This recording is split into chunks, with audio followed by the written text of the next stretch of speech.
Salut à tous, c'est Canal NBA. Comme chaque vendredi, on est ravis de vous retrouver avec Georges Eddy. Salut Georges. Salut Ludo. En pleine forme Georges. En pleine forme. Youssef Ouldiassia est là. Salut Youssef. Salut. Et on a un invité en ce vendredi pour cette nouvelle émission de Canal NBA. C'est un ancien basketteur pro. Il va nous dire ce qu'il fait en ce moment puisqu'il a une actualité chargée et très intéressante. On y reviendra. Bonjour Jacques Van de Schuur. Bonjour Ludovic. Ça va bien Jacques? Ça va très bien. En pleine forme. Alors ancien basketteur pro, oui. Ça, c'était avant. Et maintenant, vous êtes scout sur le continent africain pour les Spurs de San Antonio. Ça consiste en quoi, très brièvement, Jacques? Eh bien, je m'occupe de la détection des prospects NBA sur toute ma région étant l'Afrique, donc du Maroc jusqu'à l'Afrique du Sud. Ça va être l'une des images de cette émission. Et on vous rappelle que vous pouvez réagir sur le Facebook de l'émission, Facebook de Canal+ Afrique. L'une des images, c'est cette bague. Et alors ça, franchement, moi, c'est la première fois que j'ai une bague de champion. Vous l'aviez déjà vu, Georges et Youssef? Oui, maintes fois. Incroyable. C'est impressionnant. Alors, ils donnent ça, les Spurs, à chaque membre du staff? Oui, chaque membre du staff, donc chaque personne qui a participé au championnat NBA, qu'on soit sur le terrain ou en dehors du terrain, fait partie de l'équipe championne. Tout le monde est reconnu. Voilà, tout le monde est reconnu. C'est ce qui fait que c'est une grande famille du basket, qu'on est tous, une fois qu'on est Spurs, on est une fois pour la vie.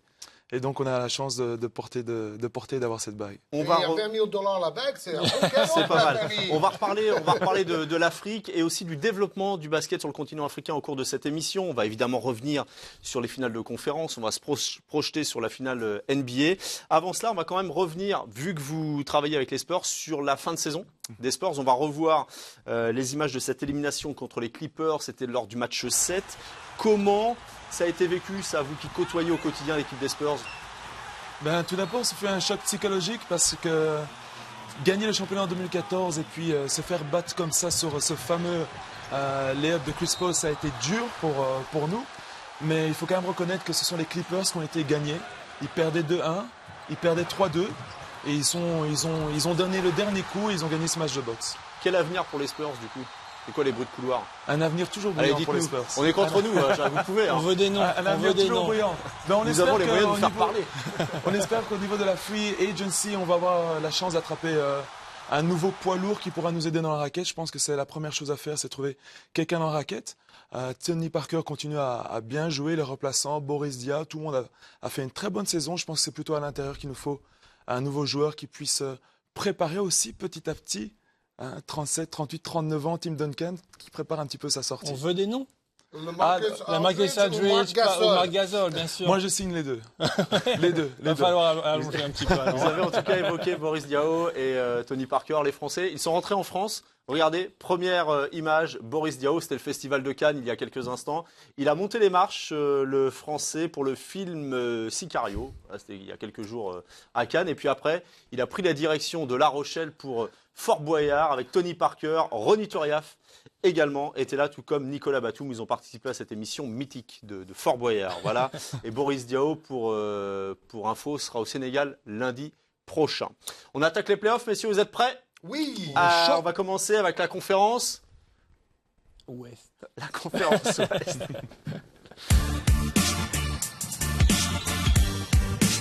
Même pas pu vous avoir. Alors la semaine dernière, on était plutôt old school quant à la musique. On a la coutume d'avoir une petite musique qui nous provient de l'Ouest. Est-ce que vous connaissez ça? Bon, c'est du rap actuel, ça s'appelait Flying Lotus avec le morceau Wake Up. C'est un rappeur de Los Angeles. Wake Me. On peut peut-être avoir un petit peu plus de son parce qu'on n'entend pas très très bien. Et en attendant, on va découvrir le tableau des résultats de cette conférence Ouest. Golden State a donc battu Houston 4-1 et s'est donc qualifié pour la finale NBA. Ce sera face à Cleveland, on en reparlera évidemment. Et juste avant de parler de Golden State Houston, on écoutait Flying Lotus avec le morceau Wake Me. C'est pas du tout ce qu'écoute Russell Westbrook dans sa voiture, vous allez le voir, il s'est filmé en chantant. Petite image, c'était il y a quelques jours également, Russell Westbrook. Vous connaissez ça? Taylor Swift. Taylor Swift. Il est Voilà. très fan de Taylor Swift et ma fille de 15 ans aussi. Sympa la comparaison. Voilà, Russell Westbrook dans sa voiture qui s'est filmé en chantant. Youssef, on y vient. Golden State qualifié pour la finale NBA 4-1 contre Houston. On va voir les images du match 5 de cette finale de conférence. Ouais, ça a été compliqué, hein, notamment le début de match qui était très compliqué pour Golden State. À l'issue du premier quart, c'est Houston qui était devant 22-17 et après Klay Thompson a commencé à prendre feu. Sur ce shoot, il permet à Golden State de passer devant. Steph Curry était sur le banc à ce moment-là. Après, il était sur le terrain, Steph Curry, bien entendu, on le voit avec ses shoots magiques. 26 points, 6 passes. À la pause, Golden State vire en tête. Il mène de 6 points. Et la soirée était cauchemardesque pour James Harden. Il perd ce ballon-là. 2 sur 11 au shoot et surtout 13 balles perdues. C'est un nouveau record NBA dans l'histoire des playoffs. Et c'est l'inattendu Harrison Barnes qui a pris le relais finalement de Klay Thompson qui a été blessé. On verra les images tout à l'heure. Là, c'est Festus Ezeli qui était au dunk, lui aussi brillant. Et ils ont eu toutes les peines du monde à revenir à Houston dans cette rencontre. Et une fois qu'Harrison Barnes a pris feu, c'était définitivement terminé. Harrison Barnes, 14 points dans le dernier quart-temps. C'est lui l'homme du match. C'est un peu inattendu. On attend souvent Klay Thompson, Steph Curry. Steve Kerr peut savourer. Il envoie son équipe en finale NBA, une première depuis 40 ans. Et il y a 40 ans, le champion en titre, c'était Golden State. Donc peut-être que c'est l'année du titre. Là, ils savourent leur titre de champion de conférence. Youssef le disait, on attend souvent Klay Thompson, Steph Curry, mais Festus Ezeli, le pivot nigérian, a été brillant. Disons que Thompson n'a pas joué dans le 4e quart-temps parce qu'il est tombé après un coup de genou sur l'oreille d'Ariza. Et donc Barnes a bien pris le relais. Mais Festus Ezeli, c'est la grosse surprise. Il a fait le match de sa vie pratiquement. 28 minutes de temps de jeu, donc 2 fois plus que d'habitude. 12 points, 5 sur 7 au tir. Il a été le relais parfait d'Andrew Bogut, qui lui a fait 14 rebonds en 19 minutes quand même, mais 0 points. Donc sur Dwight Howard et en attaque, Festus Ezeli, qui est né au Nigeria, a vraiment fait du bon travail, même si Dwight Howard a fini avec des bonnes stats. Il a pris 9 rebonds, il n'est pas loin du double-double, un contre, et il faut savoir que déjà dans le match 3, il avait marqué 10 points, il a pris 6 rebonds en seulement 18 minutes. Donc il est monté un peu en régime à travers cette finale de conférence, il a gagné en confiance. Et puis, bon, c'est un joueur costaud qui peut faire face au musclé Dwight Howard. Jacques, Golden State qualifié pour la finale NBA, on imagine que ça ne vous surprend pas. Avec Festus Ezeli, vous qui suivez le continent africain, là aussi, lui aussi apporte sa pierre à l'édifice, c'est ce qu'il avait écrit en synthé. Exactement, et ça fait partie toujours des surprises que l'Afrique a pour nous. C'est ces joueurs qui arrivent de nulle part, et le Nigeria, plus qu'un autre pays, 120 millions d'habitants, un joueur musclé conçu pour la NBA, qui est passé à travers l'université. Vu que les Nigérians parlent l'anglais, ils ont toujours une facilité à passer par l'université.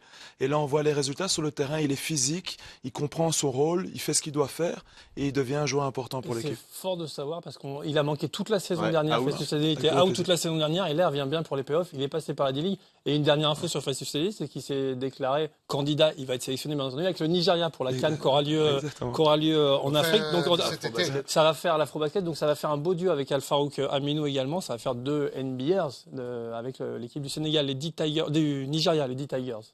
Et Iguodala aussi a des origines. Ouais, mais il est plus américain que bien sûr, mais bon, on va dire que le Nigeria est bien représenté dans cette équipe. La semaine dernière, vous vous souvenez, on vous avait montré la fille de Steph Curry en conférence de presse qui lui avait volé un petit peu la vedette. Elle était très mignonne, très chou.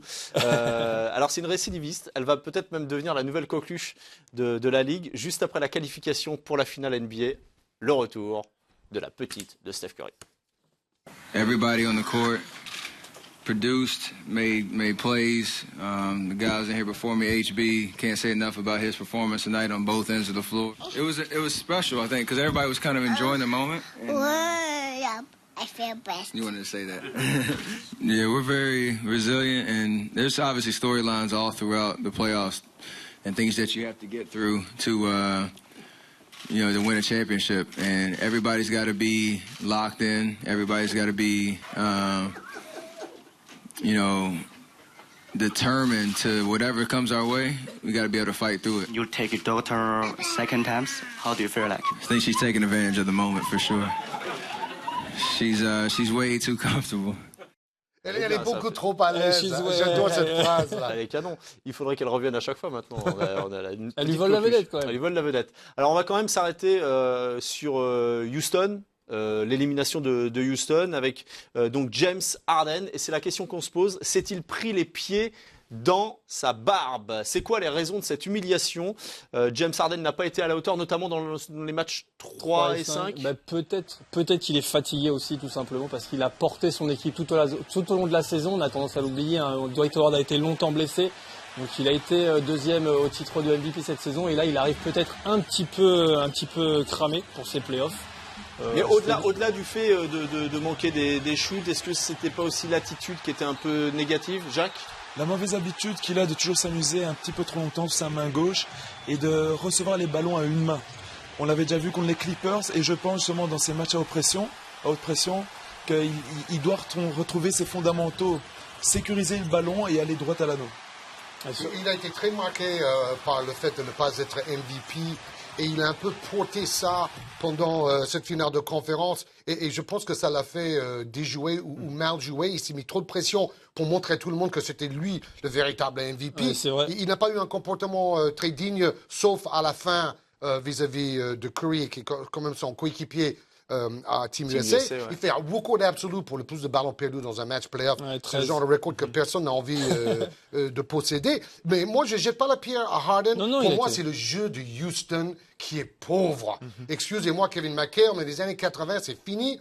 C'est un jeu très isolé. Ils essaient de courir et de shooter vite, mais s'ils n'ont pas ça, qu'est-ce que c'est le jeu posé de Houston? C'est Harden qui dribble pendant 15 secondes et éventuellement, il fait un shoot ou il cherche un coéquipier. Il n'y a pas de jeu de passe, il n'y a pas de jeu collectif par rapport au Golden State. Houston a un axe 1-5 qui est très fort, il est important au basket, mais limite c'est tout après. On a vu certains joueurs comme Trevor Ariza qui a fait des perfs, mais et surtout Josh Smith. Mais ce qui est marquant, c'est l'irrégularité d'Harden face à la constance et à la régularité de Steph Curry. Mais il est mieux entouré, son équipe est plus forte. Mais là, c'était frappant sur cette série. On dit quand même des choses un peu négatives sur James Harden. Il y a beaucoup de bons. Voilà, ça va pas effacer non plus toute la saison. Globalement, des images quand même, Georges. Jacques, Youssef, avez-vous de ce match 4 où il a été étincelant, record en play-off, 45 points? Il est capable d'être l'un des meilleurs joueurs de la Ligue. C'est pas pour rien qu'il a été deuxième juste derrière Steph Curry au titre de MVP de la saison. Mais malheureusement, il est irrégulier. Bon, là, il met un shoot de psychopathe. Celui-là, faut le rentrer. Mais c'est la marque des très grands joueurs. En plus, cette saison, il a quand même apporté une nouvelle palette à son jeu. Une nouvelle palette à son jeu, c'est la défense. Avant, il était critiqué pour son manque de défense. Cette saison, il a beaucoup mieux défendu. Mais voilà, il était, on va dire, sur courant alternatif, notamment lors de cette finale de conférence. Regardez, dans ce match-là, la série est déjà finie. Ouais. À 3-0, la série est finie. Donc, il y a une petite réaction d'orgueil de Harden et de Houston pour gagner un match. Mais tout le monde savait que c'était déjà dans la poche. D'ailleurs, c'est le match où Curry a fait une chute très violente qui faisait peur à tout le monde. Mais bon, là c'est un peu comme un joueur qui marque beaucoup de points dans le garbage time à la fin d'un match déjà perdu. Juste pour info, la semaine prochaine, Canal NBA recevra un coéquipier de James Harden, Clint Capella, sera avec nous sur le plateau, donc on pourra encore parler de James Harden, peut-être de son comportement. On aura ça, la réponse de Clint Capella la semaine prochaine, Canal NBA. On va quand même écouter James Harden juste après la défaite. Obviously, you want to win a championship. Oui, on voulait gagner des titres. We've been through a lot of adversity, a lot of injuries on a eu this year. Beaucoup d'adversité, beaucoup de joueurs blessés cette saison. And so, a lot of different guys had to step up. Oui, et d'autres joueurs ont été obligés d'être mieux. Like I said, this is where we wanted to end at, but bon, on ne voulait pas it's really good terminer season ici for en us. demi-finale. Next Mais year we got to be globalement, on a fait better. une bonne saison et la saison prochaine, tout le monde doit être meilleur. Et on va faire le travail. C'est triste quand même pour Harden de finir une si belle saison sur ça. C'est dur quand même. Oui, sur ce dernier match. Ouais, c'est un peu comme les Clippers, partir en vacances sur ce genre de notes, c'est quand même pas terrible, quoi. Mais je pense que par rapport au match contre les Clippers, c'était un petit peu la suite logique. On avait été surpris par le résultat. Ouais. Là, ils étaient du bon côté de l'histoire. Malheureusement, voilà, la NBA, ça s'arrête pas à juste une série, retombe maintenant contre Golden State. Comme l'a dit Georges, je trouve que l'attaque des Rockets est une attaque tout à fait obsolète. C'est donner le ballon à Harden. On oublie même Dwight Howard parfois sur le terrain. Ouais. Et il n'y a pas de mouvement, il n'y a pas d'énergie avec ce ballon. On se focus toujours sur le même joueur. On est très limité. C'était un petit peu le problème d'OKC qui s'appuyait peut-être trop sur Russell Westbrook. C'était la même chose, c'était Bala Westbrook. Je vais ajouter une chose, Houston n'aurait jamais dû être dans cette demi-finale parce que c'est les Clippers qui avaient quand même plus 19 qui sont dans le tirés une 6e balle match, sur les 2 pieds. qui clairement. ont laissé revenir. Et qui termine là aussi une saison un petit peu sur une mauvaise note. On n'en oublie pas quand même la belle saison qu'il a pu réaliser, James Harden. Fin du débat, James Harden, Golden State en finale NBA, avec quand même une grosse frayeur pour les fans des Warriors. Vous en avez parlé, George, Klay Thompson frappé à la tête, ou c'est vous, Youssef, toujours est-il qu'on va voir cette image. Ce choc, le genou de Trevor Ariza lors du 4e quart-temps. Regardez, ralenti que c'est on ne se rend pas bien compte. Après, il s'est fait soigner au bord du terrain, il y a eu des points de suture, heureusement, les nouvelles sont rassurantes, là, les dernières nouvelles. Pas de commotion cérébrale, donc ça c'est déjà une bonne nouvelle. Et évidemment, il y a le protocole qui devra passer pour savoir s'il est autorisé à... Mais l'oreille qui saigne, c'est quand même pas habituel. Hein. Non, c'est terrible cette image. Et en plus, il avance vers le genou parce qu'il veut provoquer la faute. Donc, en même temps que le genou est là, il avance sa tête et le choc est terrible. Alors, terrible ce choc. On a eu peur aussi pour Steph Curry. Parce que dans le match 4, il a fait une terrible chute. Le MVP, on va le voir. C'est vous qui en avez parlé. Georges, regardez ça. C'est au ralenti. C'est spectaculaire. Heureusement, avec son bras, il arrive un tout petit peu à amortir. Et heureusement que la main glisse. Parce que vous allez voir, quand il tombe, sa main glisse. Sinon, il se casse le poignet. La main glisse, vous voyez. Il disait LeBron James, sinon, il se casse le poignet. Qui a déjà fait une fracture comme ça au lycée. Et bon, c'est là où le fait d'être léger et souple, ça l'arrange. Parce qu'un joueur très lourd qui tombe comme ça, comme Bogut par le passé, on a vu, ou d'autres exemples. Et bon, après, ça allait mieux. Hein. Vous l'avez vu dans le couloir, il s'est remis à courir. Et heureusement qu'on est sur du parquet également. Ça a bien amorti le choc, parce que quand la tête cogne, elle cogne assez violemment. Heureusement que c'est du parquet. Georges, Steph Curry, dans le match 3, il est entré un petit peu plus dans l'histoire.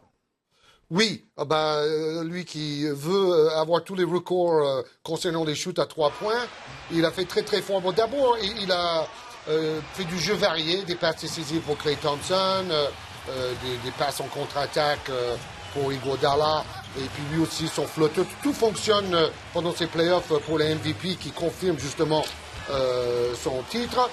Mais bon, cette victoire de 35 points a enlevé tout espoir à Houston dans ce match 3. Curry, 40 points sur 19 tirs seulement, donc une rentabilité inimaginable. Et 7 sur 9, vous les voyez, 7 sur 9 à 3 points. Donc il bat le nombre de paniers à 3 points, le record de Reggie Miller qui date de 2000, 58 paniers à 3 points dans les playoffs, toutes les séries confondues. Et bon, lui, il est déjà 64 après ce match-là. Et ça veut dire qu'il a encore le dernier match et tous les matchs de la finale pour améliorer et mettre ce record très très loin, où un seul homme pourrait le battre dans l'avenir, c'est lui-même. Reggie Miller, pour les plus jeunes, c'était ça. Miller steps inside off a fake of Shaw. Yes! Nails the 3-ball for the left corner. Outside to Reggie. Here it comes. Count it! And put him on the line. A 4-point play. The Lakers will not be celebrating on the Pacers court. 9 seconds. Harper's on Miller. McKee gets it in the middle for the win. Unbelievable! Reggie hits the 3 with 7/10 of a second. 5:99, 18.7 seconds left. Miller for 3, and he got it. Reggie Miller with a clutch tray, and it's 105-102. And a steal. Miller retreats to the three-point line and hits again. Reggie Miller has tied the game with 13 seconds remaining. Reggie Miller made a 3, stole the ball, raced behind the three-point line, and hit again. One of the greatest clutch playoff performers of his generation has apparently done it again. Un mot, Georges. Vous avez vu comment ça joue physique à cette époque-là? Ça cogne, ça pousse. Et Reggie Miller était filiforme, un peu comme Stephen Curry, mais un dur à cuire. Ça vous plaît, messieurs, le basket des années 80? Vous aimez ça? Ah, moi, je suis fan. Le jeu physique, le jeu défensif. Ouais, j'aime bien. Vous aimez, Georges, aussi? Oui. Je ne pose pas la question, évidemment que oui. On va se faire un petit plaisir. On repart 30 ans en arrière.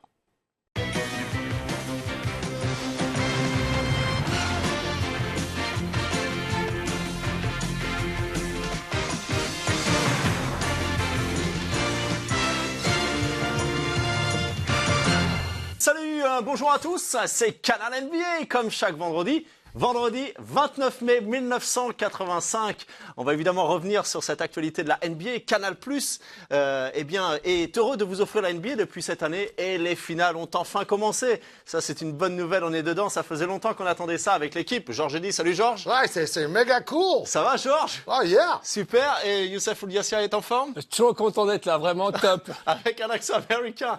Et Jacques Van de Schuur. Ça va, Jacques? Ça va très bien. En pleine forme aussi. Alors, on va revenir évidemment sur ce match 1 de la finale qui vient de se jouer là il y a quelques heures. C'est Boston Lakers. Et ça, vraiment, on va rappeler quand même que les Celtics sont champions en titre. Et il s'est passé quelque chose de complètement fou, Youssef, en première période. Première période, mais complètement dingue. Les Lakers humiliés dès le premier quart-temps. Ça s'est joué dans le premier mi-temps déjà, le match. On regarde déjà les hommes de Casey Jones, la relation Larry Bird. On voit ici qu'il va servir Kevin McHale. Vous voyez, le pilon longiligne avec ses épaules qui remonte jusqu'aux oreilles. Et ben, c'est bien lui, meilleur marqueur du match. 26 points pour lui et 9 rebonds au total. Et c'est dans la raquette que les Lakers souffrent de Chief.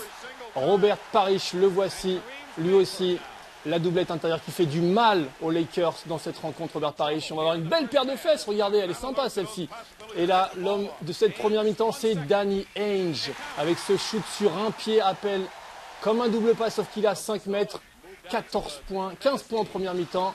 Larry Bird nous prouve qu'il ne fait pas que shooter. Il est aussi allez, regardez Kurt Rambis et ses belles lunettes. Je les voudrais bien celles-ci, si tu m'entends. Kurt, tu peux les envoyer. Et Danny Ainge qui inscrit ce nouveau panier. À la mi-temps, le score, écoutez bien, 79 à 49. 30 points d'avance dans ce premier quart-temps. Le cauchemar des Lakers en première mi-temps. Ça, c'est quand même hyper méga cool pour Boston en première mi-temps, Georges. Mais qu'est-ce qui s'est passé en deuxième mi-temps? C'est un massacre. C'est un terrible massacre. Bon, on va voir les images de cette deuxième mi-temps. J'espère que c'est un peu plus cool quand même pour les Lakers. Ouais, bon, c'est pas sûr. Hein. Alors, en deuxième mi-temps, c'est pas Danny, c'est Scott Wedman qui marque beaucoup de paniers. Larry Spriggs, gaucher, il joue avec Pat Riley aux Lakers. Pat Riley, c'est le coach. Et puis, vous savez que les Lakers, ils n'ont jamais battu les Celtics en finale. 8 fois, les Celtics ont battu les Lakers. Et le public est là. Oh, shoot long distance. Wow. Downtown. That's what they say in America. Downtown. Wow, another downtown. Scott Wedman. La surprise du jour. Le public de Boston est toujours très féroce. Regardez, Jack Nicholson, il se fait chambrer. Il se fait chambrer par le public de Boston Garden. Wow. Ouais, ça se passait l'année dernière au Boston Garden. Alors, c'est vrai que j'ai lu le Washington Post ce matin et je lisais que le président Ronald Reagan avait regardé ce match, qui s'était régalé, et il a même enregistré sur son magnétoscope ce match pour pouvoir le regarder une fois la campagne présidentielle terminée. C'est vrai qu'on s'est régalé, hein, incroyable, méga cool quand même. Hein. Souvent les présidents, ils aiment le basket. Hein. Ouais, mais ça va être compliqué pour les Lakers de revenir après une telle fessée. Après une telle fessée, on va écouter Pat Riley. They were going on all cylinders. Ah oui, ils carbureraient à fond. Bon, c'est le premier match à domicile, ils étaient super motivés. Mais bon, on ne peut pas gagner une série de 7 matchs lors du premier match. Il y a encore 6 matchs à jouer. Il a raison. Il a raison. Et peace and love quand même. On suivra évidemment très attentivement le match 2 la nuit prochaine entre les Boston champions en titre et les Lakers pour cette rencontre. Jacques, un mot sur les Spurs. Ils ont été éliminés cette année au premier tour par Denver. Qu'est-ce qui s'est passé? C'est juste un résultat d'une saison qui a été moyenne. 41 victoires, 41 défaites si je ne me trompe pas. On s'est bien battu, mais malheureusement le club est grandissant, il essaie de s'améliorer. On pédale encore un petit peu, mais je pense qu'on aura un bon tour de draft. Vous y allez piano, comme on dit. Exactement. C'est génial ça, non? Trop cool. Ouais, méga cool. Vous qui êtes scout pour les Spurs, vous avez repéré peut-être un joueur d'avenir. On va voir des images. C'était cette saison justement face aux Spurs, l'équipe des Bulls. Alors pour l'instant, surtout, c'est le jeune Michael Jordan qui est en train de se démontrer sur le terrain. Il continue après sa belle carrière NCAA. Je pense que c'est à lui que le futur va être prometteur. C'est un bon petit joueur, ce Jordan. Il a un vrai avenir. Je pense qu'il a quelques qualités intéressantes. Hein. Il est athlétique, il ira loin. Exactement. En NCAA, il saute très haut. Et il saute très très haut. Très actif autour du panier, rebondissant. Mais bon, il y a souvent des joueurs comme ça qui débutent leur carrière. On sait jamais. Ils se brûlent les ailes, mais là, on peut dire... Peut-être qu'il va flamber, et puis après... En plus, il n'a pas vraiment un super shoot à mi-distance. Hein. Vous pensez qu'un jour, il peut être champion, peut-être emmener les Bulls au titre de champion? Hein. Ouais, c'est pas sûr, il devra travailler sur son shot à l'extérieur. Ouais, et Chicago, c'est pas très fort autour de lui non plus. Hein. Bon, en tout cas, c'est pas mal, même comment il va au smash. C'est pas mal aussi, hein. Oui, c'est un bon smasher. C'est ce qu'il fait le mieux, d'ailleurs. Un bon smasher. Il y a un autre jeune qui est bien cette saison. C'est c'est ta saison de rookie, Hakeem Olajuwon, le Nigérian, numéro 1 de la draft. Jordan a été numéro 3 cette saison et Hakeem Olajuwon a été numéro 1. Vive l'Afrique, hein. Vive l'Afrique. Nigérian, première saison du Nigeria. 21 points pour sa première saison. Bon joueur universitaire aussi. On verra. En tout cas, c'était méga cool de vous avoir encore sur le plateau. Et j'ai envie de vous dire, les gars, peace, hein. Peace and love, hein. Et on se retrouve la semaine prochaine. Ça marche, super cool. Super cool, méga cool. Méga classe. Salut, à la semaine prochaine.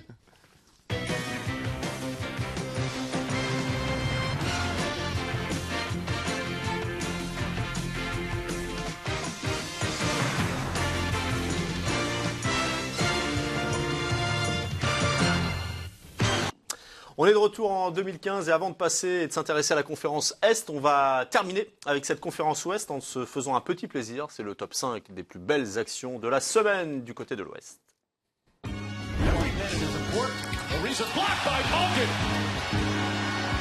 the way, the lead is 2 during that timeout. They looked at a Thompson shot that they originally had a 2 and counted as a 3. Curry. Harden on the finish. Answers with authority. 11 points for Harden.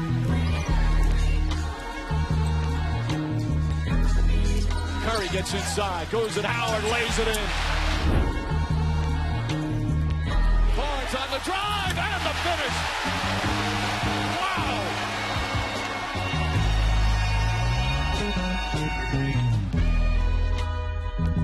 NBA third-teamer announced the other day. Nice pass back to Howard, who throws it down. What a beautiful look from Jason Terry as Curry quickly comes down the other end, finds Bogut. Curry steps back. It's good at the buzzer. The shot clock expires and Curry has 45. Le top 5 sur un son de Flying Lotus, sur le son de Wake Me. On était à l'ouest, on passe forcément. Pourquoi vous me regardez? Au sud. À l'est, c'est parti.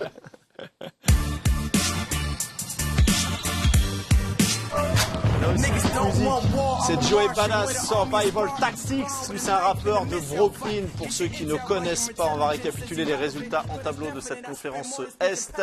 On a vu que Golden State était qualifié et la finale NBA, ce sera face à Cleveland. Un petit tour et puis s'en va pour Atlanta en finale de conférence face aux Cavs et les joueurs d'Atlanta qui sont en vacances après cette défaite. Georges, on va voir les images du match 4 avec vous. Oui, donc il y a eu pas mal de balayage à l'Est pendant les playoffs cette saison. Et bon, là, l'équipe de Cleveland va écraser de 30 points et LeBron va écraser ce dunk jordanesque, la statue de la liberté. Il était parti juste après la ligne des lancers francs. 23 points, presque un triple-double, encore 9 rebonds et 7 passes. Et le 5e finale de suite maintenant pour LeBron James, ainsi que pour James Jones, son coéquipier de Miami. Mozgov, très bon rebond. Comme disait Youssef la semaine dernière, les trades pendant la saison ont complètement changé la donne. Avec, regardez, Mozgov, passe lobé et le dunk. J.R. Smith aussi, 18 points venus des Knicks. Il y a aussi Dellavedova, l'Australien, qui a mis les paniers à 3 points, comme James Jones, bien servi par LeBron. Ça fait 8 victoires au 8 matchs de playoff face à Atlanta pour LeBron James. La fête, il est en mission pour amener enfin un titre à cette pauvre ville de Cleveland qui attend depuis plus de 50 ans le moindre titre dans le sport pro. Et LeBron a vraiment mis l'équipe sur ses épaules. On va l'écouter, on va reparler évidemment de LeBron James juste après l'avoir écouté. But I still thought we had to be very patient. I had to be very patient. Moi, j'ai dû être patient quand même dans ce match. But I knew we had the pieces that we can compete. Mais avec notre équipe, on pouvait être compétitif. Bon, je ne peux pas comparer avec mes 4 finales avec Miami. Mais bon, ça me touche profondément parce que c'est aujourd'hui, c'est dans les médias. Et en tant que groupe, nous avons progressé très rapidement.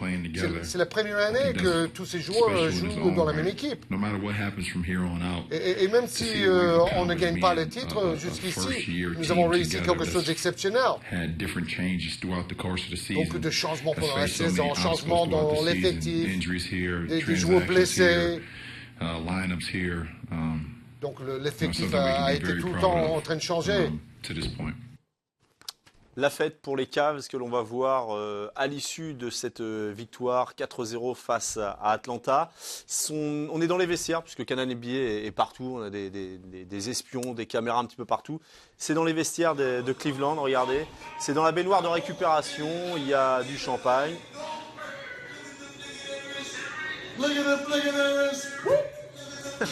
Je crois qu'il se moque un peu de James Harden, non? J'aime bien Kyrie Irving derrière qui fait le beau gosse, c'était pas mal. Bon, en tout cas, la dernière fois que Cleveland a disputé une finale, c'était en 2007. C'était déjà. Oui, c'était déjà la seule et unique fois que Cleveland a fait une finale et jamais de titre NBA pour Cleveland. Avant de parler de LeBron James, du phénomène LeBron James, de ce qu'il peut apporter dans cette équipe de Cleveland, un mot quand même sur Atlanta. Battu 4-0, c'était la série de trop. Vous êtes d'accord avec ça? Du moins, je suis d'accord avec ça. Après, vous allez donner votre avis. Mais... Étonnant qu'il perd 4-0 parce qu'on avait vraiment l'impression qu'avec les blessures de Cleveland, Atlanta allait avoir une chance, en tout cas, de combattre contre le King. Mais là, je crois que le King vient encore de démontrer qu'il est le seul et l'unique aujourd'hui en NBA. On oublie les Kevin Durant, on oublie les Kobe Bryant. LeBron James domine la NBA. C'est le franchise player absolu. En fait, pour Atlanta, on a 2 équipes qui ont eu des dynamiques différentes. Atlanta a été exceptionnelle tout au long de la saison, la meilleure saison de l'histoire du club, et a commencé à chuter déjà dès la fin de saison. Sur la fin de saison, ils sont à 8 défaites pour 7 victoires, même s'ils ont laissé 2-3 matchs à la fin parce qu'ils étaient déjà sûrs d'être premiers. Et en play-off, difficile face à Brooklyn, ils gagnent 4-2. Ensuite, difficile face à Washington. On rappelle, ils étaient menés 2-1 quand même en demi-finale de conférence. Ils gagnent 4-2. Là, ils se font balayer. Pour moi, rien d'exceptionnel, sachant que Cleveland, c'est totalement l'opposé. Ils sont en pente ascendante depuis le mois de janvier. On pensait qu'ils allaient faire quand même un peu mieux que ça. On n'attendait pas un sweep. Sefolosha n'est pas là pour défendre sur LeBron.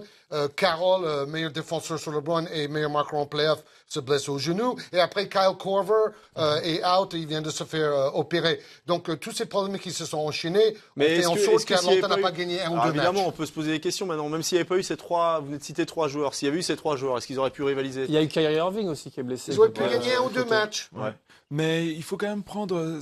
Atlanta est une équipe qui joue en équipe. Quand on arrive près des playoffs et quand on arrive dans les playoffs, le scouting se resserre. On joue plusieurs fois contre la même équipe, donc on arrive à souvent arrêter les premières attaques. Et c'est maintenant aux joueurs de montrer leur qualité individuelle. Et de s'ajuster. Exactement. Et là, LeBron James, Kyrie Irving ont les capacités d'attaquer en 1 contre 1 et de sortir de cette image qu'on a d'eux. Peut-être que ce qui a été la force d'Atlanta tout au long de la saison, c'est-à-dire un collectif et aucune star, les dessert notamment face à cette série contre Cleveland, c'est ce que vient de dire Jacques Le Pays.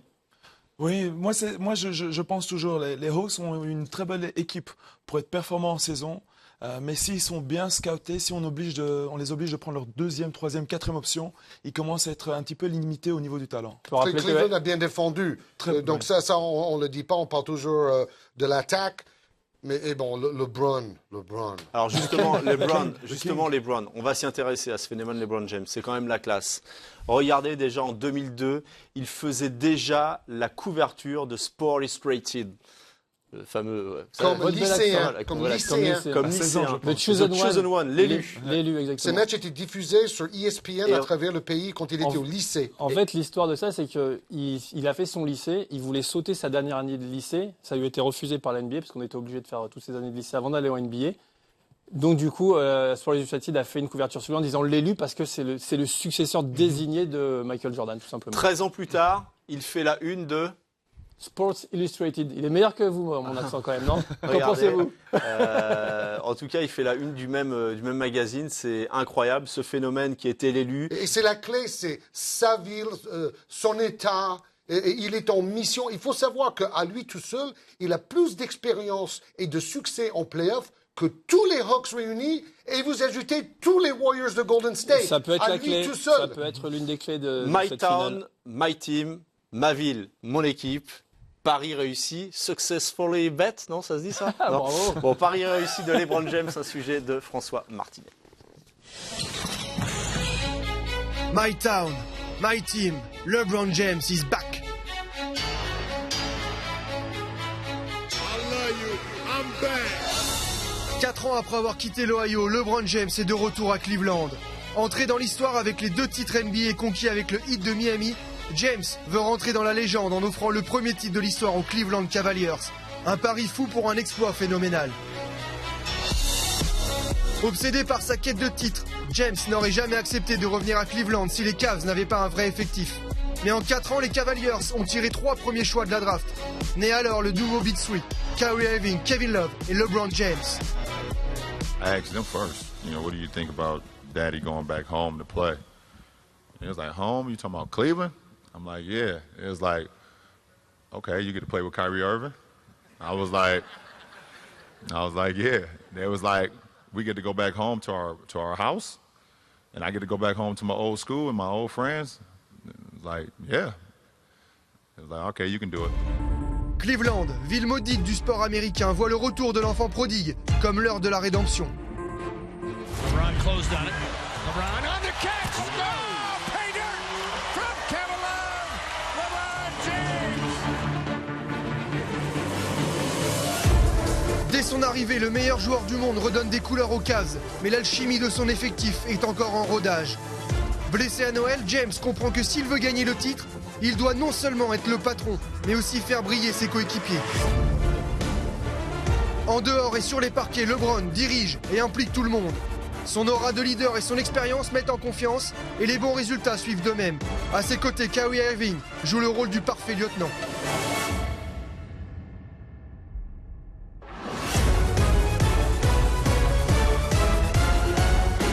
À la trêve du All-Star Weekend, son homecoming est déjà une réussite. Dellavedova. Hard drive. Oh, LeBron faked him out. And went for 3-0. LeBron James with a fake to love. Sportif préféré des Américains, LeBron assume ce statut et régale la NBA de ses performances. 25 points, 7 passes, 6 rebonds et 2 interceptions de moyenne.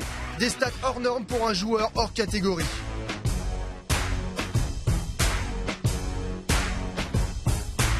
Après une longue traversée du désert, les Cavs reviennent en play-off. Merci, The Chosen One. 297, LeBron James. A 3.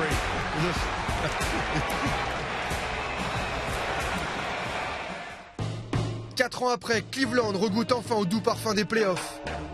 Après un sweep infligé à Boston, les Cavs retrouvent leurs meilleurs ennemis, les Bulls de Chicago. Ayant perdu l'avantage du terrain, LeBron James et sa troupe sont menés 2-1. Le moment choisi par le roi d'assumer ses responsabilités. James for the win. It's gone. LeBron James at the buzzer. Stuns the Chicago Bulls and the series is tied at 2 games apiece. I just told Devin to give me the ball. I'm gonna get open, give me the ball, and I'm gonna win this game for us. Le quadruple MVP de la Ligue a renversé la série. Victoire 4-2, l'aventure continue. En finale de conférence face aux Hawks d'Atlanta, LeBron va qualifier son équipe avec une partition de soliste altruiste d'extraterrestre. 30 points, 9 passes et 10 rebonds de moyenne. Résultat, Atlanta est balayé, Cleveland est le nouveau champion de conférence et retrouve 8 ans après les finales NBA. From the time I decided to come back to now, it's a totally different team. I understood that we're going to have a very, very young team, very unexperienced team, and it's going to take a lot of patience and a lot of hard work to get to where I wanted to get this team back to. Man, I just want to tell you, man, what you did for this team and for this city coming back and what you did, you deserved it. You deserve it, man. Let's keep going. Avec une 5e finale NBA consécutive, King James, premier du nom, dépasse Sa Majesté Michael Jordan. C'est ce qu'on appelle un retour gagnant. Ah, c'est clair que c'est un retour gagnant. Et il a fait beaucoup pour la carrière de Blatt parce qu'il y avait des moments où les dirigeants voulaient le virer. Hein. Et LeBron l'a soutenu même parfois en n'étant pas d'accord avec lui, mais il a soutenu plus ou moins dans les mauvais moments et c'est Paris important. réussi, évidemment. Paris réussi pour LeBron. Plus que réussi. Réussi pour lui, réussi pour la ville.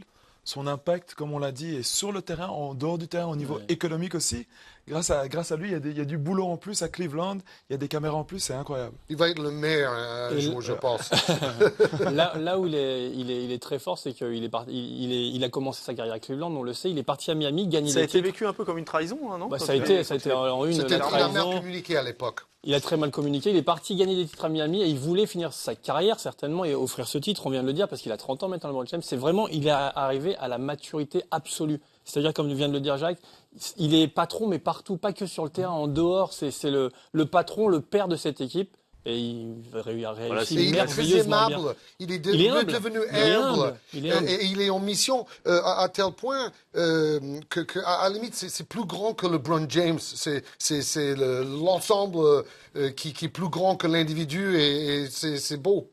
David Blatt, son coach, vous avez dit qu'il avait beaucoup aidé LeBron James. Regardez ce que son coach déclare de LeBron James. Il est la chose la plus proche de Superman. C'est ma seule explication. Autre témoignage, Magic Johnson. Parfois, les mots ne peuvent expliquer à quel point LeBron James est spécial.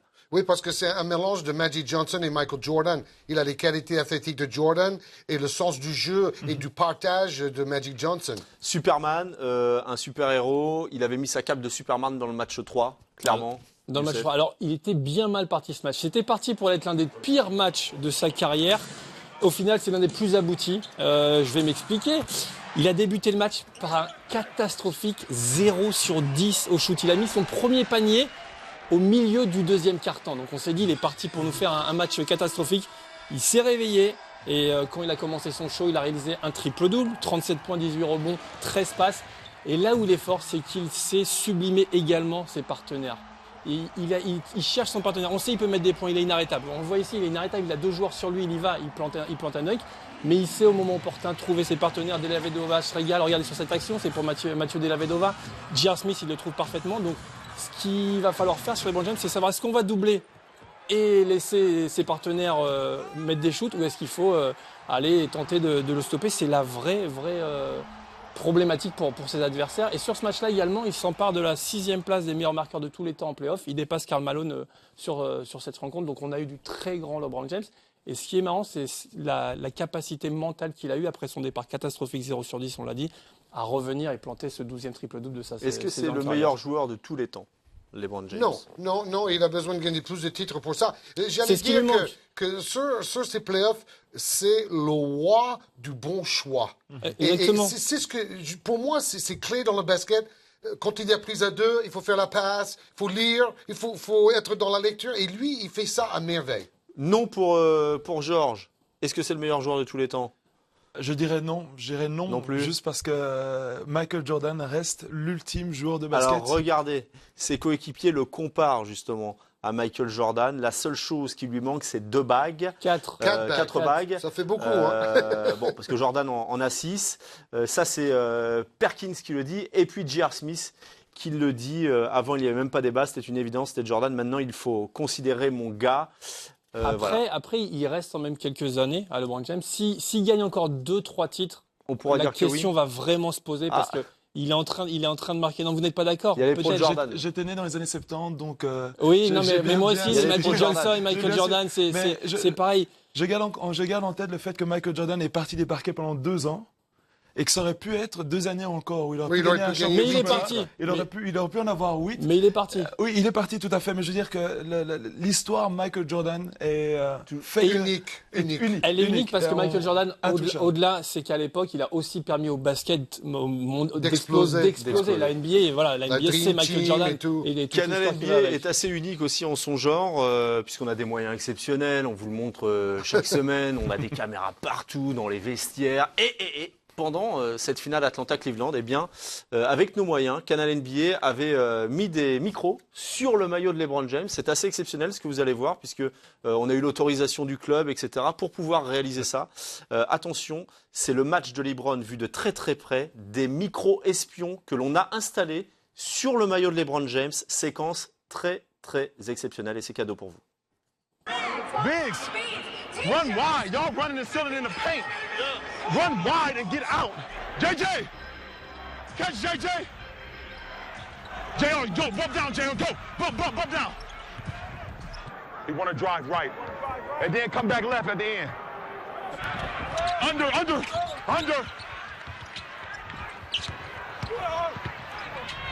Hey, run. Double T.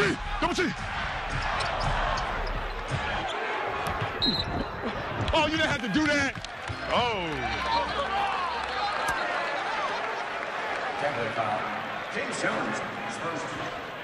You gotta put a do not disturb shirt on or something. Bang, bang.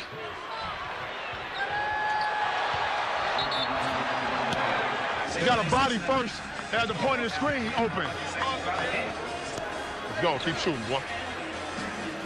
Hey, I got your back. Hey! Come on, man. That's too easy. You got Bazemore. Schroeder. You got Schroeder. You got Mack. Win the quarter, win the game. Win the quarter, win the game. It's all about momentum. Don't give them no momentum to game 3. Right now. Oh, yeah. Thanks for the birthday present. Yes, sir. Happy birthday again. Baby, won't you come my way? I told you I got your back, Jay. Thanks, Tyler. Il est écouté, hein, LeBron James. Hein. Vous avez vu sur les c'est un coach sur le terrain. Je dirais que c'est même le coach de l'équipe. Et on peut dire que ses coéquipiers marchent droit. Hein. Dès qu'il dit un truc à un coéquipier, il s'exécute tout de suite. Oui, en plus, ce qu'il dit est juste. Et je trouvais que c'était excellent de voir ça parce que l'une des choses les plus importantes quand on joue et quand on est jeune, c'est comprendre l'importance de la communication dans l'équipe. C'est l'équipe qui communique le plus qui a une chance de gagner. Et là, LeBron James nous démontre encore ses capacités de niveau de basket. Il parle tout le temps à ses coéquipiers. Tout le monde sait ce qui se passe. Et puis on en parlait la semaine dernière. Et là, on a encore l'illustration. Il pousse vraiment, il porte ses coéquipiers. Hein. Il les amène à un niveau... C'est parce que il est meneur dans le jeu, parce que c'est le véritable meneur du jeu de l'équipe. C'est lui qui fait le plus de passes décisives, qui fait le bon choix. Donc, il est parfait dans son rôle. D'ailleurs, c'est un athlète unique, parce que il est bâti comme un footballeur américain. Il fait 125 kilos de muscles.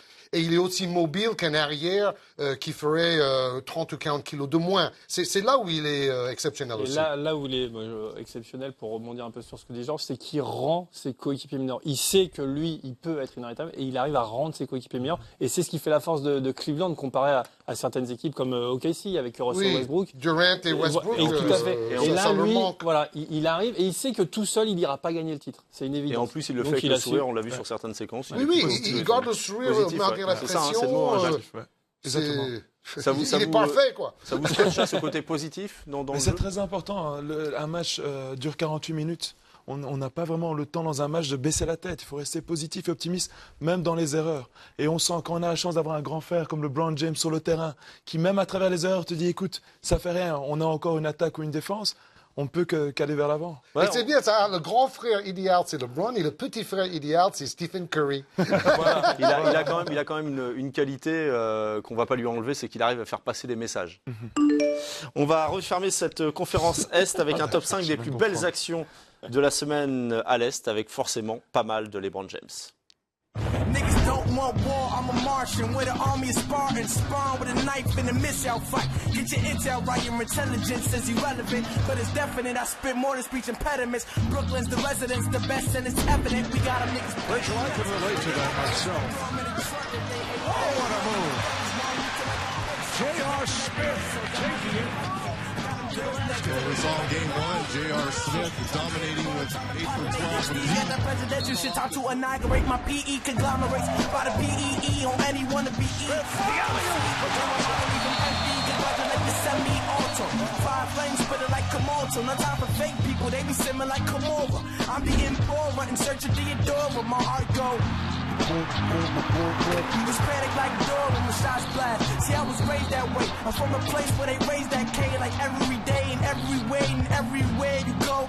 Just ain't safe. The only thing that I can say to you is pray. Cause when niggas start equipping and throw the clip in, your blood dripping and catch you slipping under the victim, don't know what hit them. Off the high dribble to the bucket. State special. LeBron James to the rim. Baseball right back, has it knocked away, recovered by Striker. Un beau top 5 sur un fond musical de Joey Badass, une fois de plus. On va donc s'intéresser à cette finale NBA qui va opposer Cleveland à Golden State. On va en parler en regardant déjà, Georges, les confrontations, quelques statistiques de ces deux équipes. Oui.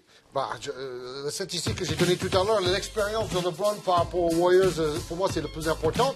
Mais au niveau des chiffres, à la limite, pour moi, le fait que Golden State a gagné plus de matchs, tout ça, franchement, on voit les chiffres et il n'y a rien qui va nous donner un indice par rapport à la finale. Ce qui est important, c'est que Golden State n'a pas de joueurs blessés. Donc, eux, ils ont cet avantage-là. Alors, ils ont la jeunesse, ils ont la vivacité, la vitesse d'exécution de Curry, l'adresse extérieure. Et en face, c'est plutôt la défense rugueux et LeBron qui brille dans tous les domaines. Peut-être ce qu'on peut ajouter sur le tableau qu'on a vu, c'est l'avantage du terrain. Cleveland a été deuxième de sa conférence et Golden State premier. Donc, tout à fait. L'avantage du terrain peut avoir une importance. On sait que les deux équipes se sont rencontrées 2 fois cette saison, une victoire chacune.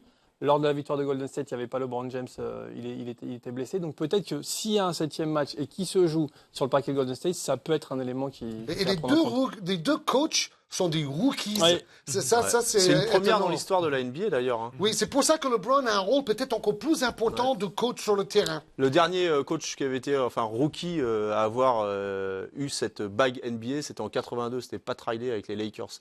Mais là, une première dans l'histoire de la NBA. Et je crois que Larry Bird a fait une finale NBA comme coach rookie. En tout cas, là, il y aura forcément un coach rookie qui aura la bague NBA. Et c'est une première dans l'histoire de la Ligue que ça se joue entre 2 coachs rookies. Vous vouliez ajouter quelque chose? Ouais, non, je voulais juste dire que c'est vrai que je peux, j'ai le droit. Vous avez le droit. Merci, vous êtes sympa. Merci. En tout cas, on va voir avec vous, Youssef, un duel entre Steph Curry et LeBron James, même si ce n'est pas au même poste. On va voir avec vous que c'est un duel. Allez-y, Youssef, je vous charrie, allez-y. Non, je voulais dire que l'expérience, face à une expérience, ce qu'a dit Georges un petit peu tout à l'heure, c'est vrai que ça peut être c'est pour moi la clé de cette série. C'était juste pour ça que vous vouliez. C'était juste pour ça, merci. Mais c'était très bien. Youssef, les connaisseurs noteront ça. En fait, c'est l'expérience d'un seul homme. D'un seul homme qui pense en équipe. Le plus fort. Youssef, le duel Steph Curry, LeBron James. Mais si c'est pas au même poste, on va le voir avec vous. Ouais, voilà, des chiffres. C'est un beau duel, c'est le duel que tout le monde attend. Alors, c'est les 2 meilleurs marqueurs de leur équipe, mais ce qu'on peut noter, c'est qu'ils ont tous les deux élevé leur niveau de jeu. On voit à gauche des colonnes, c'est en saison régulière, à droite, c'est en play-off.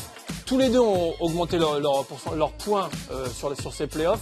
Le pourcentage de réussite en baisse pour LeBron James, il vient de faire un 0 sur 10 pour commencer un match, donc ça peut expliquer cela. Mais là, moi, ce qui m'a vraiment frappé, c'est que LeBron James, regardez, au niveau des rebonds et des passes décisives, il est passé de 6 rebonds à plus de 10 rebonds par match. Les passes, il en fait plus que Steph Curry alors qu'il joue en numéro 3, même si, Georges l'a dit tout à l'heure, c'est un petit peu un meneur. Donc c'est 2 très grands joueurs. Mais LeBron James, il a peut-être passé encore un palier, notamment au niveau de la passe. C'est clair. Les deux sont au-dessus du lot, quoi qu'il arrive. Oh, sans aucun doute. Je pense que c'est 2 superstars. Une chose qui va être intéressante de voir, c'est qu'on va voir Steph Curry, qui n'aura bien sûr pas l'opportunité de défendre sur LeBron James, mais par contre, on pourrait voir LeBron James qui défend sur Steph Curry un petit peu au niveau du 4e quart-temps. Alors, la grande question, c'est qui va défendre sur LeBron James? Et Golden State a des atouts parce qu'entre Draymond Green, parmi les meilleurs défenseurs de l'année, et Harrison Barnes, vous avez 2 joueurs mobiles et physiques pour contrer un peu LeBron. Mais ils sont plus petits que lui, en fait. La question pour Steve Kerr, ça va être est-ce qu'il tente le pari qu'il a tenté lors des tours précédents, c'est-à-dire aller doubler sur LeBron James et voir si les coéquipiers de LeBron James vont mettre dedans, ou est-ce qu'on laisse LeBron James aller marquer ses 40-50 points et voir s'il va réussir à porter Cleveland sur ses épaules. Au début, il va laisser Green seul. Draymond Green va essayer de se débrouiller et limiter un peu l'impact de LeBron, mais après, il a les fameux ajustements. Ouais. Vous savez en tout cas qu'ils vont être adversaires, évidemment, mais qu'ils ont un point commun, Steph Curry et LeBron James. Je le connais. Bah, dites-le.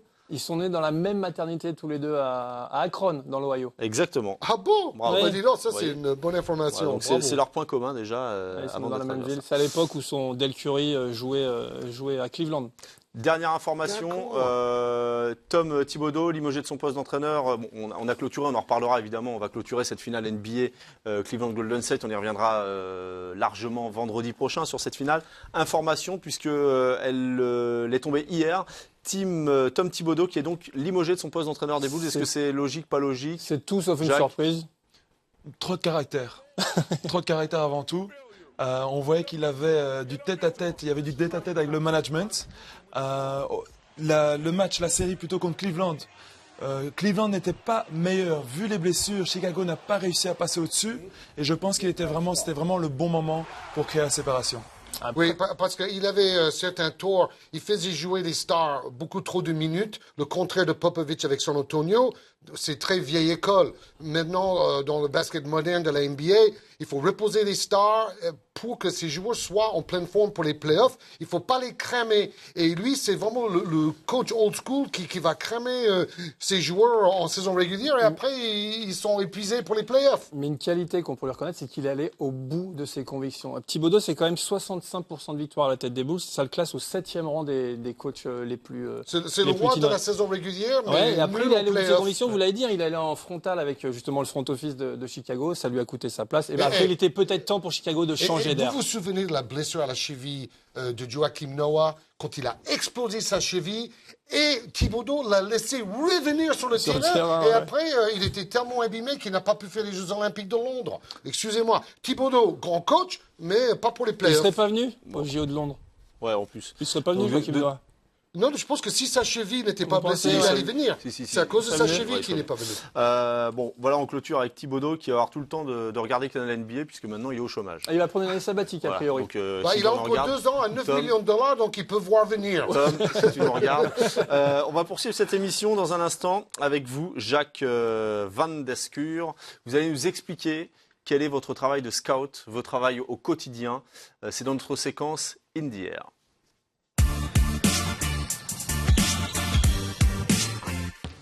Scout pour une équipe NBA, en l'occurrence les Spurs de San Antonio, ça consiste en quoi, Jacques? Éclairez-nous. Ça consiste sur le continent africain. Sur le continent africain, exactement. D'abord, il faut comprendre le potentiel humain au niveau du basket sur le continent africain. Les joueurs qui arrivent de plus en plus à la draft. Bien sûr, on a Serge Ibaka qui est tout au-dessus, mais chaque année, on a 2-3 joueurs qui sont dans la draft, deuxième tour, fin du premier tour. Et c'est surtout la compréhension du développement encore. Quel est le quotidien du coup de Jacques? C'est quoi votre quotidien? Vous allez combien vous de temps déplacer? vous passez en Afrique par an, par exemple? Alors, chaque année, les années sont toutes différentes. Pourquoi? Parce qu'on a des pépinières qui s'ouvrent un petit peu à gauche et à droite. Mon travail est d'aller voir, de scouter, de voir s'il y a des prospects NBA. Mais ça passe aussi par le fait que je dois rencontrer des nouveaux coachs qui soient perdus au milieu du Congo, qui soient dans les plaines sénégalaises ou bien au Maroc. Donc il y a beaucoup de networking, beaucoup rencontrer des coachs, des joueurs, parce que le continent africain est gigantesque, et détecter tous les joueurs capables de rentrer en NBA. Les Spurs vous donnent, je sais pas, une fiche avec un profil type, par exemple? Alors ça, Ou alors c'est vous qui allez, qui voyez, et puis qui proposez après. Comment ça se passe, clairement, la détection? Alors, tout ce qui a à voir avec le continent africain, ça démarre par moi, en fait. C'est moi qui explique aux Spurs quelles vont être nos destinations cette année, quels sont les joueurs intéressants. Plusieurs de ces joueurs, souvent, ont l'opportunité de partir en France, en Europe en général. Donc, on fait le suivi en Europe. Et à partir de là, c'est moi qui fais le profil psychologique, physique et le potentiel pour l'équipe. Et vous suivez combien de joueurs, par exemple, sur une saison? Sur une saison, on en a plus ou moins une centaine de joueurs. Et l'Afrique, ça représente combien de joueurs? Il y a un potentiel énorme. C'est pour l'avenir. C'est l'avenir et surtout c'est incalculable à ce moment-ci parce qu'il y a encore tellement de pays qui apprennent à jouer au basket et qui n'ont pas l'opportunité d'encore se développer.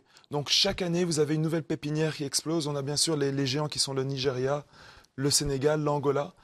Mais par exemple, maintenant, il y a des investissements en Afrique du Sud qui commencent. Donc c'est un mouvement constant. Il y a même eu des joueurs de Cap-Vert.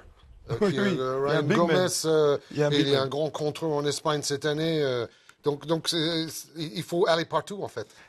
Dans quel pays où il y a le plus de potentiel? Je sais pas, la RDC, c'est un des... Je dirais le Sénégal. Le Sénégal est très très constant, à un très bon niveau de basket. Ils arrivent très bien à évoluer en Europe et à continuer aux États-Unis.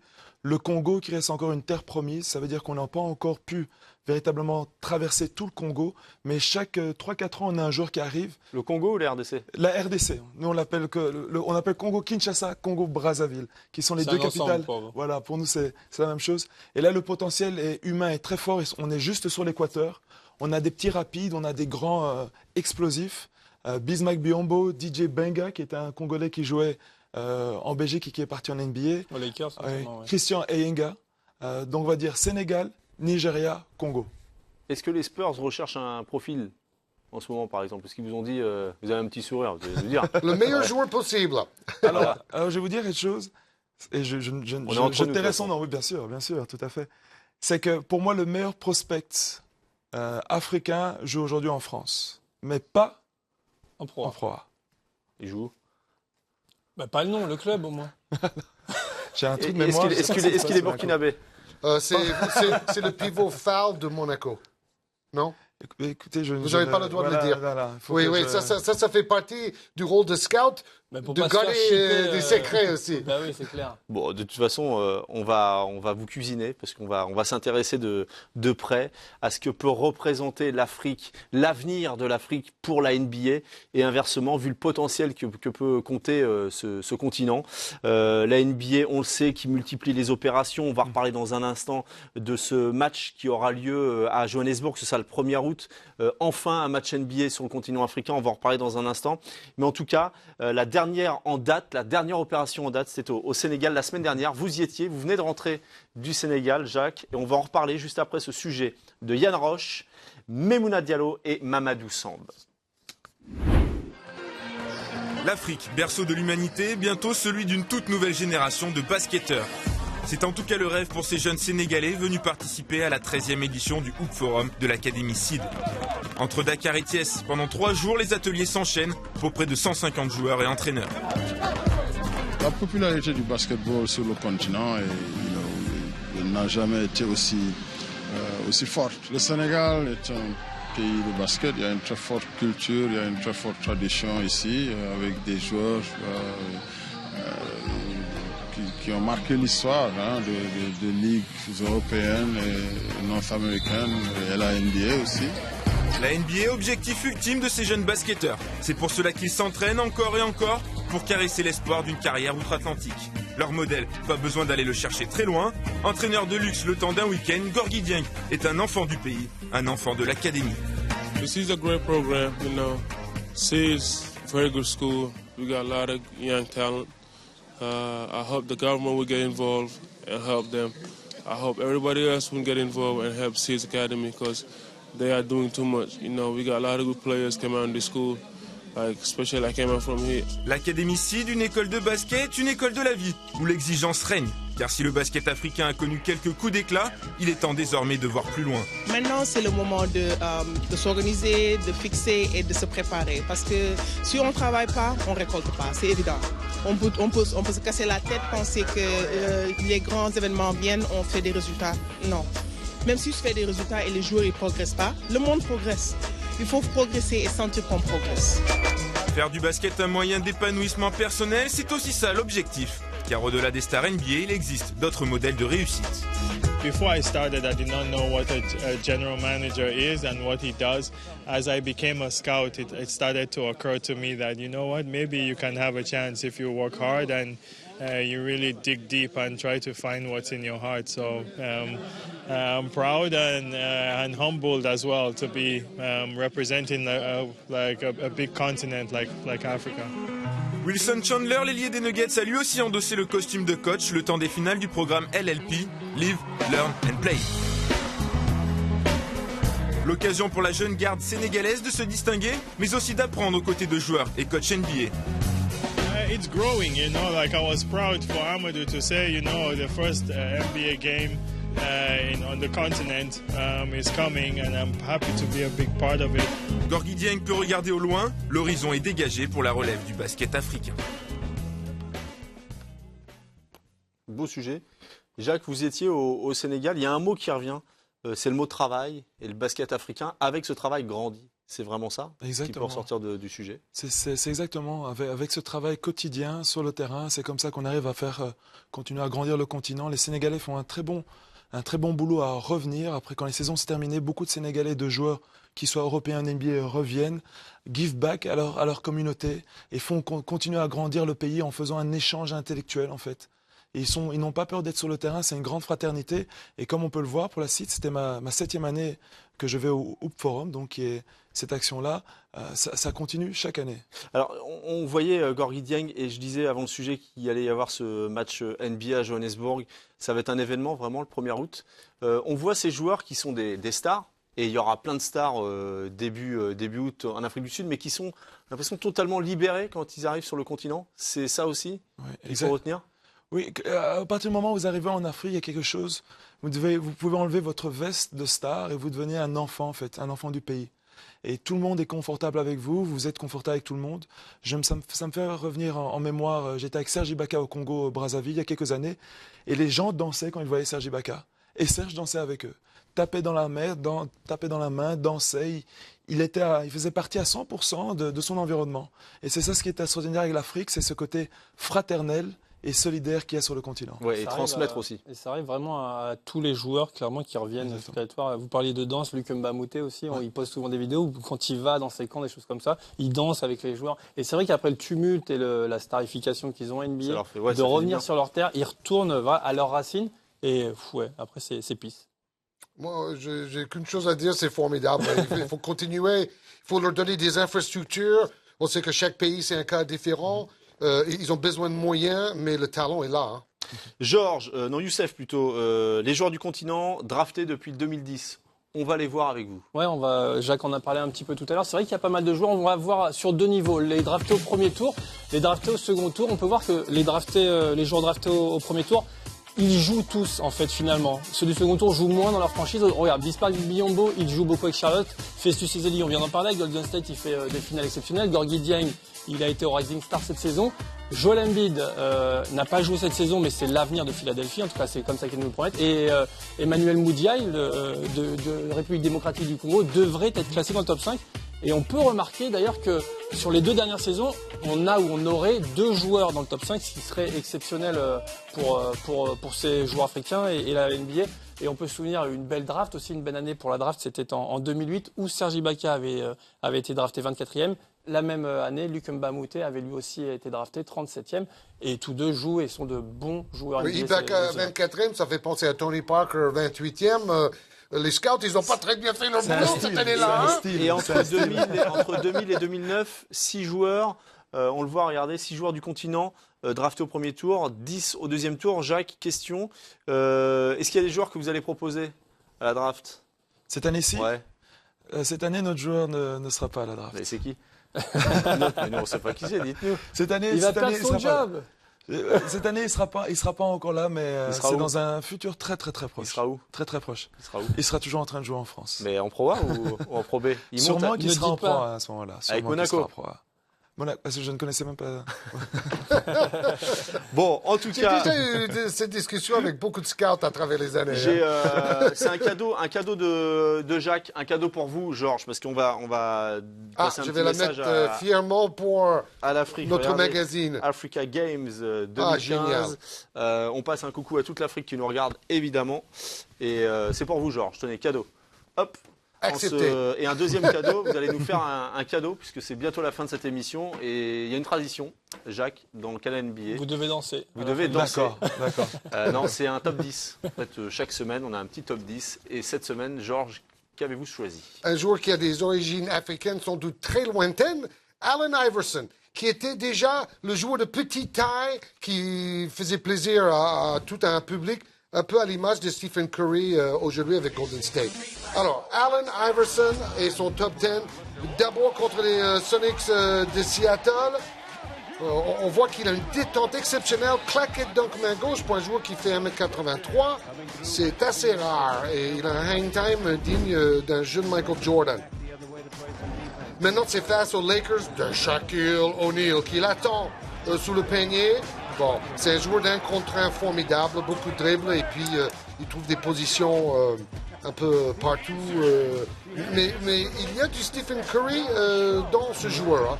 Il est moins shooter, évidemment, mais au niveau des dribbles et de la vitesse, il a ça. Alors, à la fin de sa carrière, il a joué avec Denver. Il a réussi ce panier inimaginable parce que, regardez sa tête, il regarde complètement ailleurs. et il balance le balle aveuglement en moulinant ses bras. Non, il est en l'air quand il fait tout ça. Peut-être qu'il retombe, mais peu importe, c'est tellement beau, c'est accepté. Hein?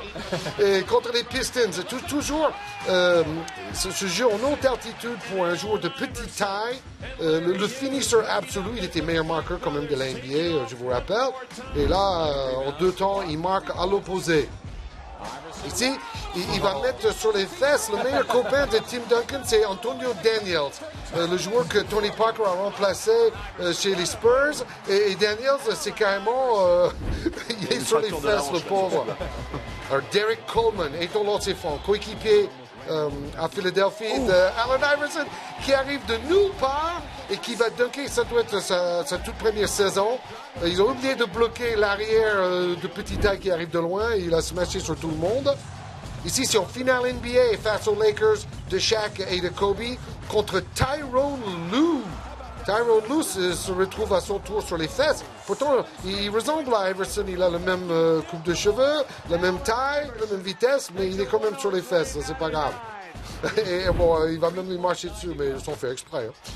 Alors, interception et panier de la victoire. Cette fois-ci, pour The Answer, c'est lui qui a réponse à tout. Allen Iverson, produit de Georgetown, coaché par John Thompson. Il anticipe parce qu'il était également parmi les meilleurs intercepteurs chaque saison dans la NBA. On est reparti pour une claquette dunk. Non mais comment ça se fait? Il est monté sur les épaules de Marcus Camby. Marcus Camby qui faisait 2m13. Il est sur ses épaules. Merci Marcus, tu m'as aidé à monter plus haut. Et là, ça, c'est l'image le plus culte face à Michael Jordan qui était de retour sur les parquets de la NBA. Iverson était la nouvelle star. Il a décidé de battre Jordan en 1 contre 1 avec les dribbles croisés. Jordan est légèrement largué. Et non, il revient trop tard. Swish, ça c'est pour toi, Michael, disait Alan. Magnifique, magnifique. Merci Georges, un beau cadeau. Avec plaisir. Je vous montre rapidement le nouveau maillot de l'équipe de France. Également, il vient de sortir. Ce sera le maillot pour l'Euro qui se jouera au mois de septembre en France, à Montpellier et à Lille pour les phases finales. Merci Jacques d'avoir été avec nous, c'était un vrai plaisir. C'était très intéressant. Merci de m'avoir venu. Vous souhaiter une belle fin d'année, enfin plein de belles choses en tout cas avec votre joli bague. C'est maintenant que le travail démarre pour les scouts avant le draft. Hein. Ça va être chargé, donc de belles semaines à venir. Merci Georges. Merci Ludo. Merci Youssef, Laurent Hardy et toute son équipe. Évidemment, on les oublie pas, tout comme Nicolas Patounas, Yann Roche, François Martinet, Étienne Endurant et tous nos correspondants en Afrique pour réaliser cette belle émission. On va se retrouver vendredi prochain. D'ici là, passez tous une belle semaine. On se quitte en musique. Et la semaine prochaine, rendez-vous ici sur ce même siège avec Clint Capella. Et vive les finales NBA. Et vive les finales NBA. Salut les amis. Ciao.